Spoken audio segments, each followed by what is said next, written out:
Vous êtes venu vous parler aujourd'hui d'un peintre français de 44 ans qui expose beaucoup à Paris, à Lausanne et à New York et qui s'appelle Philippe Cogniet. Et c'est un peintre du flou. Et oui, on va dire les choses d'une façon un peu simpliste. Il y a des gens qui peignent net et d'autres qui peignent flou. Les gens qui peignent net, en général, sont considérés comme académiques et ceux qui peignent flou, comme le flou est artistique. Oui. Mais à la fois, c'est une facilité. C'est-à-dire que vous pouvez rajouter du flou, des éclaboussures, des choses un peu comme ça, des traits qui ne sont pas droits. Et puis, tout le problème des artistes du XXe siècle, depuis la photographie, c'est de bien montrer qu'ils ne font pas des photos. Alors, Magnéto sur notre premier peintre, Philippe Cogniet. Je voudrais commencer par montrer que, comme des tas d'autres peintres depuis Degas, Philippe Cogniet se sert de la photographie.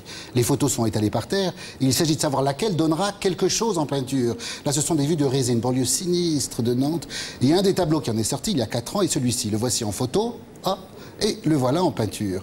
Il y a du flou, il y a des éclaboussures, et je pose la question, ces éclaboussures sont-elles utiles? Oui. Eh bien, après être allé voir sur place, à Nantes, je dis non.